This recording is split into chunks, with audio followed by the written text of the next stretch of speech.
भूतिया हवेली की रहस्यमयी कहानी। नमस्कार दोस्तों, स्वागत है आपका खूनी मंडे में, जहां हम आपके लिए लाते हैं सच्ची और रहस्यमयी कहानियां। आज की कहानी है एक ऐसी भूतिया हवेली की जिसने कई लोगों की जिंदगी बदल दी। तो चलिए शुरू करते हैं आज की कहानी।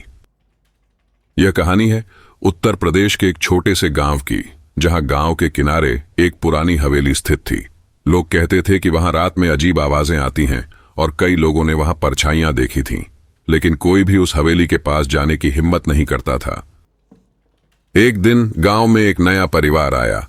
रमेश और उसकी पत्नी सीमा ने सस्ते दाम में वह हवेली खरीद ली, क्योंकि उन्हें इन बातों पर यकीन नहीं था।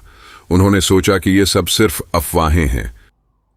पहले कुछ दिन सब सामान्य रहा, लेकिन एक रात सीमा ने महसूस किया कि कोई उनके कमरे में चल रहा है। उसने रमेश को जगाया, लेकिन कमरे में कोई नहीं था। उन्होंने इसे अपना भ्रम समझकर नजरअंदाज कर दिया। अगले दिन सीमा रसोई में काम कर रही थी।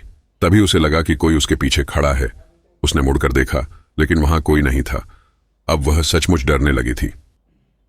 रमेश ने गांव के बुजुर्गों से बात की तो उन्होंने बताया कि उस हवेली में पहले एक जमींदार रहता था, जिसने कई लोगों पर अत्याचार किए थे।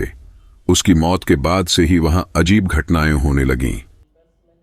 रमेश और सीमा ने फैसला किया कि वे उस हवेली को छोड़ देंगे, लेकिन आखिरी रात जब वे पैकिंग कर रहे थे, तभी अचानक सभी दरवाजे और खिड़कियां अपने आप बंद हो गईं।